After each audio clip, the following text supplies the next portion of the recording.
Radio Vie Meilleure vous propose une émission pour réagir face à la discrimination. Avec Sonia Tésor, coach professionnel, découvrez des outils, des clés et des apports du coaching dans InfoPro.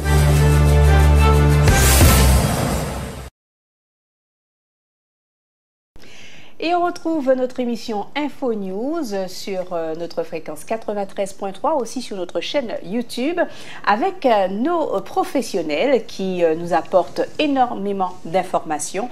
Et nous allons vous proposer une nouvelle série d'émissions autour de la discrimination, plus précisément comment réagir face à la discrimination. Des clés, des outils vous seront dispensés avec bien entendu des apports de coaching. Avec nous toute cette semaine, Sonia Tésor, bonjour. Bonjour Jessie. Alors avec vous, nous allons parler de discrimination, on en parle, c'est vrai, pas souvent. Pourtant, la discrimination impacte nos vies sur le plan professionnel, sur le plan personnel, sur le plan social. Et toute cette semaine, nous allons faire un point sur ce terme de discrimination. Mais juste avant, ce serait intéressant pour nous de vous connaître. Qui êtes-vous? Vous êtes coach, mais est-ce que vous pouvez nous en dire un petit peu plus? Bien sûr. Alors, je suis coach professionnel, je suis aussi consultante et formatrice. Et donc, dans le cadre de ma profession, en fait, j'accompagne des personnes ou des groupes de personnes dans l'atteinte de leurs objectifs, au bénéfice de leur réussite. L'idée, c'est d'arriver à une évolution professionnelle et personnelle. Et au cours du processus de coaching, en fait, il y a coproduction. C'est-à-dire que le client, le coaché, donc, va définir ses objectifs. Et moi, je vais l'accompagner avec mon professionnalisme pour qu'il parvienne à une finalité, l'expression pleine et entière de sa personnalité. Attention, c'est bien lui qui a déterminé les objectifs et il est totalement responsable de ses choix, responsable du travail de développement à mettre en œuvre et responsable en fait de son processus jusqu'à parvenir à une meilleure autonomie. Alors la question qui arrive, c'est qu'est-ce que le coaching ? On en parle beaucoup, d'ailleurs nous avons reçu déjà des coachs, on va encore en recevoir, mais c'est quoi le coaching exactement de votre point de vue? De mon point de vue, c'est vraiment cela. Accompagner la personne, l'aider à atteindre son objectif.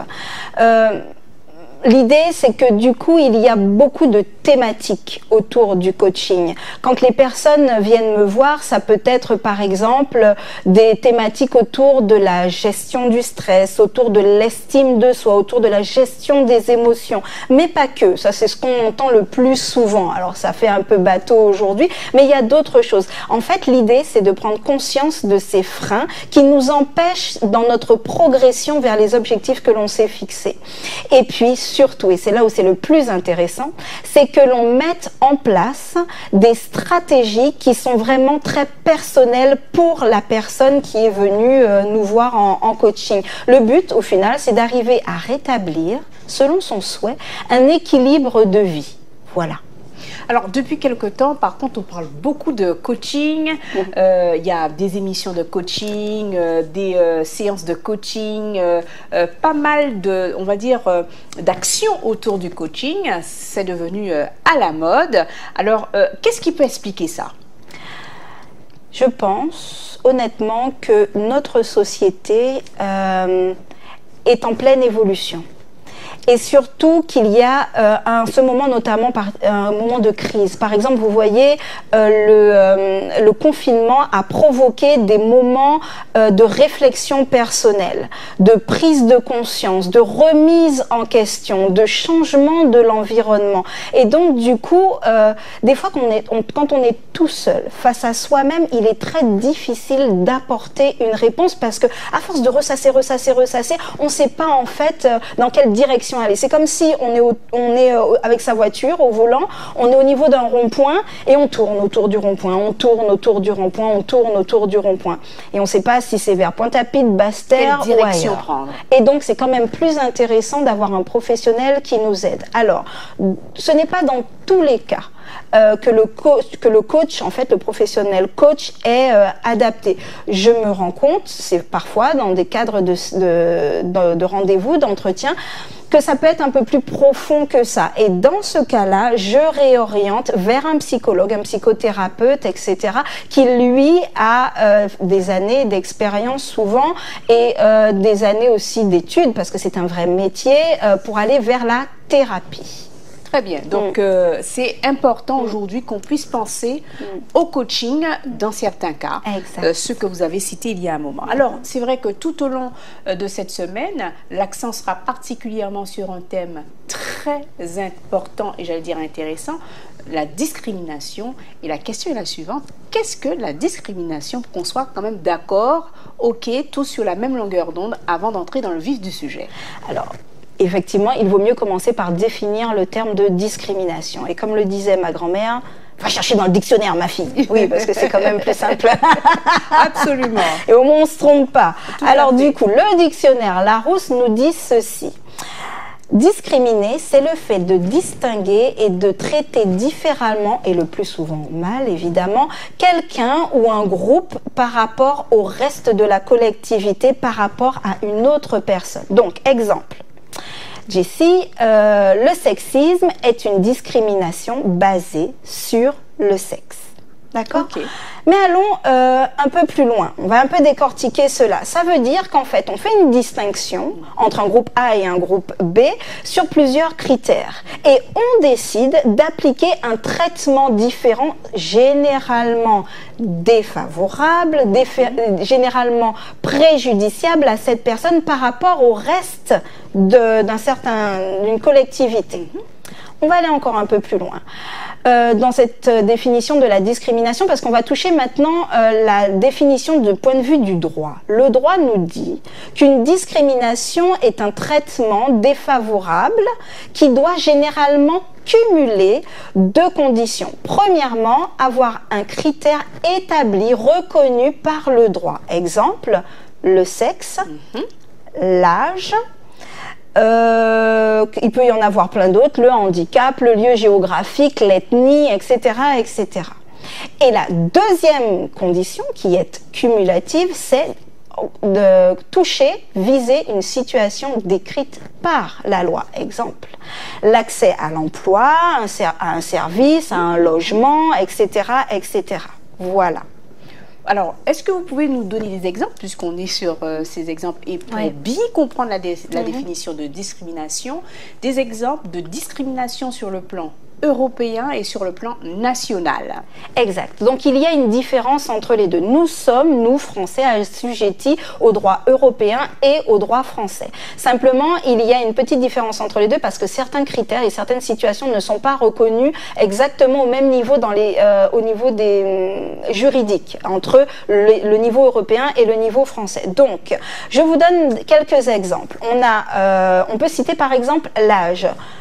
Un exemple, on m'a refusé un crédit à la consommation en raison de mon âge. Okay. Ça arrive souvent pour les personnes âgées, par exemple. Autre critère très fréquent, le sexe. On ne me paye pas avec le même salaire qu'un homme qui travaille dans ma société et qui fait exactement le même type de travail que moi. Le même poste. Sauf que je suis payée 12%, 8% de moins que lui, alors que je produis le même effort. Parce que je suis une femme. Parce que je suis une femme. C'est ça le critère. Donc, on voit bien qu'à chaque fois, il y a une situation cumulative des deux. D'accord ? Critères et situation. Je vais en citer un autre. La grossesse.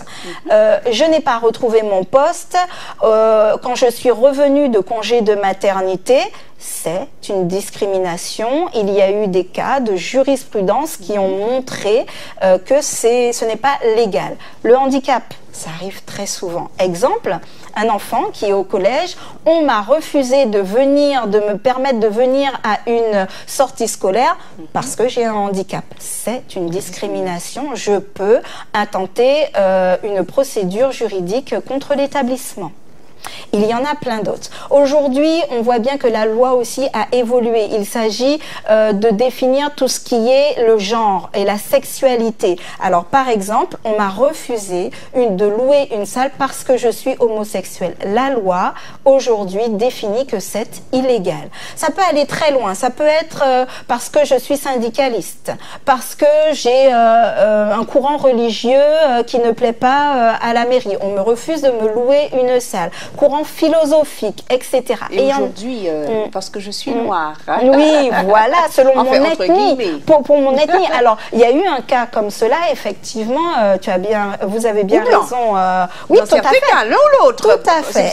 Exactement. Ethnie, c'est tout le monde, qu'on soit d'origine maghrébine, absolument, qu'importe. Hein, c'est le fait de faire une discrimination sur un critère qui est parfois observable, souvent observable. Il y a un des critères qu'on n'a pas cité, mais qui marche bien, c'est la grossophobie, parce que les personnes de forte corpulence subissent énormément de discrimination. Sur on leur le plan refuse, exactement, on leur refuse des postes. Secteurs peut-être. Pas que sur le plan professionnel. Combien de fois on a entendu dans la presse, par exemple, que pour prendre l'avion, on lui dit ah non, vous payez 2 places, 3 places, etc. Oui, tout à fait, absolument. C'est discriminant. D'accord.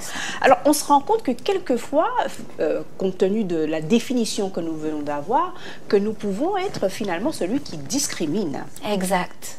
Alors, qu'est-ce qui peut expliquer ça, que l'on puisse être une personne discriminante? Alors, c'est une bonne question, parce qu'en général, voyez-vous, on s'intéresse surtout à la victime, à celle qui subit la discrimination, et on monte au créneau, ce qui est normal, parce qu'elles ont besoin d'être défendues. Mais on ne prend pas souvent assez, pour moi, le temps de comprendre ce qui pousse quelqu'un à devenir celui qui discrimine, et quel est son positionnement, quel est son raisonnement. Et celui-là, je vais l'appeler le discriminateur. Je sais qu'on n'a pas l'habitude de l'utiliser, ce terme-là, mais pourtant, c'est l'adjectif qualificatif qui qualifie celui qui discrimine. C'est-à-dire que c'est qualifié pour toute action ou personne dont l'intention consiste à faire une distinction, un jugement de valeur sur une chose ou une personne et de l'écarter. Donc, essayons un peu de voir le monde avec les yeux à travers les yeux de celui qui discrimine. Il s'agit évidemment, s'il discrimine, c'est qu'il y trouve un avantage. Sinon, pourquoi le ferait-il? Restons logiques. D'accord? Donc, celui qui discrimine trouve un avantage souvent économique, un avantage social, un avantage génétique, qu'il se dit génétique, géographique, etc., etc. Il y a plusieurs raisons, plusieurs avantages, plusieurs choses qui seraient à son bénéfice. Eh bien, on commence avec les avantages alors. Voilà, donc pour les avantages, attention, je vais quand même signaler quelque chose. Généralement, une discrimination part du principe que l'autre n'a pas la même valeur, n'est pas l'égal de moi. Ok, ça marche. D'accord, ça c'est une première notion. La deuxième notion qui est aussi très importante, c'est que nous estimons, nous, être une différence. En réalité, on le vit comme une menace. L'autre est différent, il ne me ressemble pas, il n'est pas homogène à moi, il n'est pas conforme à ce que moi j'estime être vrai, être bon, être... Alors du coup, je vois cela comme une menace. Et ce qui est important de comprendre, c'est que quand on pose une action, c'est parce qu'on a réfléchi avant. C'est parce que l'on a pensé avant. C'est parce que c'est né dans notre cerveau avant. On ne fait pas que agir comme ça. Alors, que la pensée soit consciente ou non, elle existe. Et c'est très important de se le dire. C'est parce que si on agit de façon discriminante, c'est parce que l'on a des pensées qui sont de type discriminant. Voilà, ça je voulais quand même le signaler. C'est un tout. Donc ça n'arrive pas au hasard. Non, ça n'arrive pas au hasard. C'est le résultat de tout un processus. Exact. Voilà. Alors je vous laisse le soin de nous en dire un petit peu plus, puisque finalement, plus on avance, plus on se rend compte que dans certains cas, on peut être un discriminateur. Et oui, exactement. Dans beaucoup de cas, on peut avoir des pensées discriminantes et donc du coup poser des actions discriminantes. En gros, à partir du moment où, au fond, on se dit, lui, il n'est pas comme moi, c'est une menace, il y a aussi un peu l'idée derrière, il n'est pas mon égal. Du coup, je peux le discriminer sur des questions sociales, sur des questions économiques, sur des questions culturelles, sur le fait que je ne veux pas qu'il ait le pouvoir entre les mains, qu'il va me retirer mes privilèges et qu'il peut menacer mes libertés. Donc en fait, derrière ça, il y a une peur larvée. Vous voyez, de celui qui n'est pas homogène, de celui qui n'est pas uniforme, de celui qui n'est pas conforme à ce que je suis. Donc, en fait, on vit en groupe, on est des êtres humains et les êtres humains vivent en groupe. C'est un besoin vital. On ne va pas décider comme ça qu'on met un enfant au monde, on le laisse là et comme les œufs, ça va éclore et puis il va se débrouiller. Même dans la nature, il faut que la maman poule couve, etc. Absolument. Donc, on est bien d'accord qu'on vit en groupe. C'est un besoin vital. Mais quand l'autre ne nous ressemble pas, quand l'autre ne pense pas comme nous, quand l'autre n'est pas comme nous, qu'est-ce qu'on tente de faire en général, Fatih? De faire en sorte qu'il soit comme nous. Ou encore de l'écarter puisqu'il voilà, parce qu'il n'est pas. Alors il y a deux solutions. Exactement. Et ben c'est exactement ça. Quand l'autre n'est pas comme nous, la première réaction c'est bon, on va essayer de par l'assimilation, par l'endoctrinement, lisser les différences entre lui et nous et le rendre un peu plus conforme à ce que nous sommes. Et puis quand la personne elle résiste parce que soit elle peut pas, soit elle ne veut pas, hein, elle a le droit parce que elle aussi elle a des libertés. Tout à fait. Qu'est-ce qui se passe? Et ben dans ces cas-là, on peut avoir envie ou de la rejeter, ou de l'éloigner parce qu'on ne peut pas légalement la rejeter, ou alors la condamner. Et ça, c'est parce qu'on estime que c'est une menace, encore une fois. Et qu'est-ce que ça sous-entend? Quand on estime que l'autre est une menace et que l'on veut se protéger, c'est bien l'émotion de la peur qui est sous-jacente. Donc, celui qui discrimine souvent a peur. Et il se retrouve dans une position d'avoir peur. Je vais prendre un exemple concret. C'est un exemple comme ça. Un homme qui a des attitudes, on va dire, que l'on prêterait normalement à la jante féminine. On dit qu'il est efféminé. D'accord? C'est un excellent expert comptable. Vraiment, le meilleur. Et vous travaillez dans un établissement scolaire religieux, pour le coup. Et la première personne, quand votre patron vous a dit est-ce que tu pourrais nous trouver un expert comptable, il faut qu'on démêle une situation, aide-nous, etc. Première personne à qui j'ai pensé, un tel. Et puis après, il y a une autre pensée qui vient et qui nous dit, établissement religieux, enfants, etc. Dans la liste en Kagadé, je vais prendre un tel plutôt. J'ai déjà discriminé cette personne. Oui. En réalité. Donc, l'autre ne saura pas qu'on l'a discriminé. Elle ne saura jamais que dans ma tête, ce mécanisme très rapide a eu lieu. Pourtant, c'est bien ce que j'ai fait. Et ça peut, dans certains cas, aller très loin. Donc effectivement, je reviens sur la question qui a été posée, on peut tous être celui qui discrimine. Pour un certain nombre d'avantages. Maintenant, s'il y a avantage, il y a désavantages. Est-ce que vous pouvez nous en dire un petit peu plus sur cette partie de désavantage par rapport à toujours cette notion de celui qui discrimine? Exact. Alors, les désavantages. Ce qui est intéressant, c'est que l'histoire de l'humanité en a bien donné deux qui sont très intéressants. Je vais les citer, ces deux exemples-là.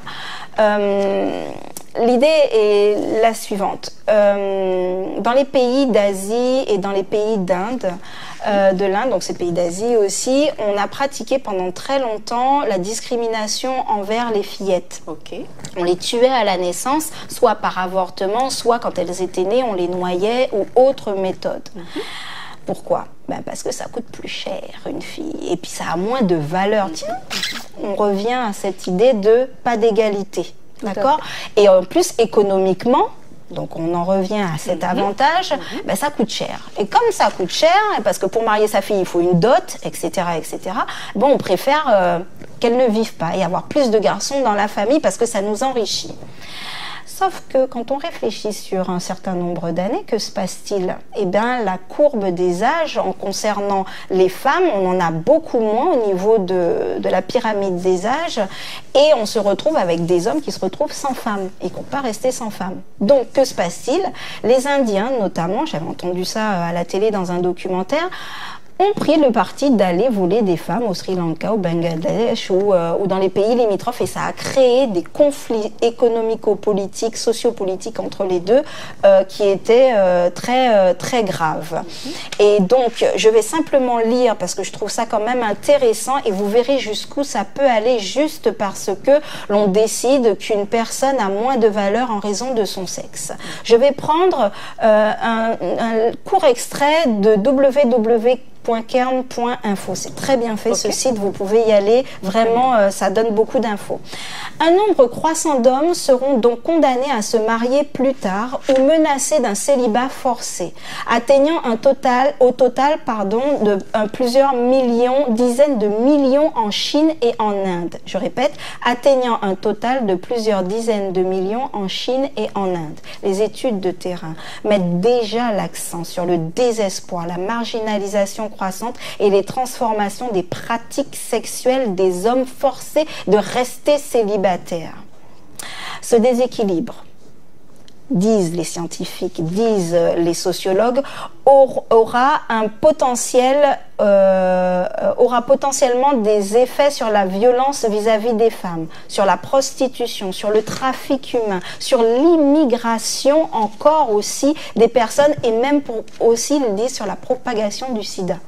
Vous voyez tout ce que ça entraîne? Tout à fait. La discrimination. On se rend compte, effectivement, que la discrimination impacte, comme on le disait, impacte plus que l'on aurait pu le penser, le rythme même de la vie sur Terre. Exactement. Ça impacte, ça va très loin. Ça va très loin. Je vais aller même dans l'histoire de l'humanité. On a tous étudié la famille des Habsbourg au cours de l'histoire, dans nos cours d'histoire. Et bien la dynastie des Habsbourg avait la particularité, en fait, pour conserver leurs privilèges, leurs droits, leurs pouvoirs, leur terrain, de se marier entre eux. Donc ils faisaient de la consanguinité.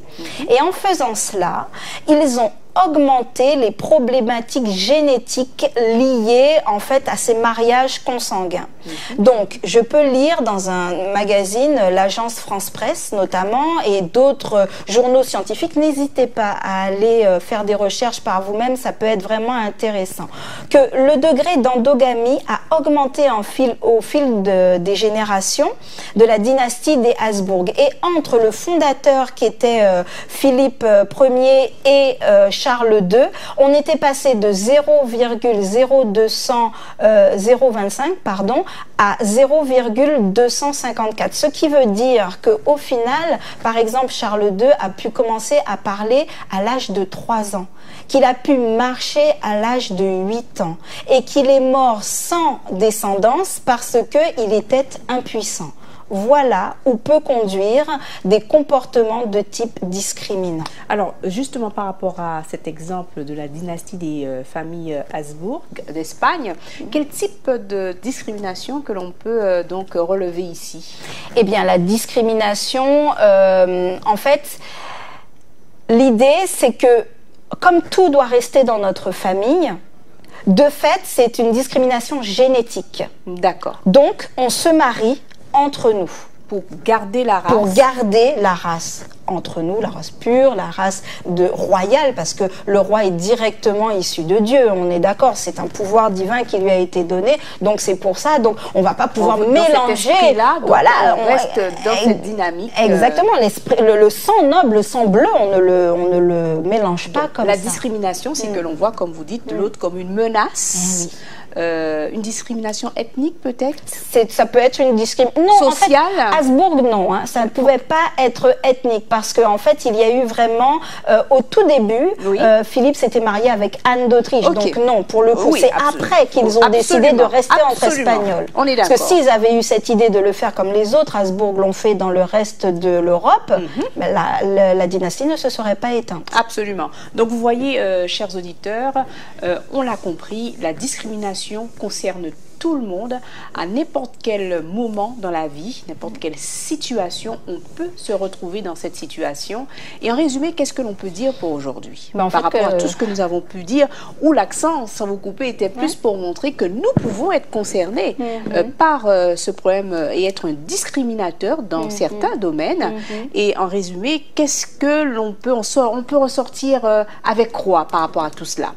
Eh bien moi, ce que j'ai tendance à dire, c'est que tout part de la prise de conscience. Il faut prendre conscience qu'à tout moment, on peut être celui qui discrimine. À partir du moment où on a une peur et que l'on ne veut pas que l'on nous retire nos privilèges et surtout que l'on fait tout pour ça. Donc on va même des fois jusqu'à édicter des lois. Hein.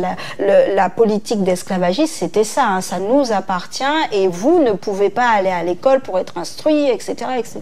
Donc ça peut effectivement aller très loin. Mais quand on en prend conscience et qu'on se dit que, mais honnêtement, sur le long terme, est-ce que c'est rentable pour moi? Jusqu'où ça peut aller en réalité? Il n'y a pas que moi. Et il n'y a pas que moi. Il y a mes enfants et mes petits-enfants. Qu'est-ce que je leur lègue? La société, le monde. La société, exactement. Donc en fait, il faut bien comprendre que la diversité est nécessaire à la vie sur Terre. C'est quelque chose qui est vraiment nécessaire. Et en fait, quand on érige des barrières, quand on érige des barrières physiques, des barrières mentales, eh bien, on fait un repli sur soi-même. Et donc, dans ces cas-là, on s'appauvrit, on ne s'enrichit jamais.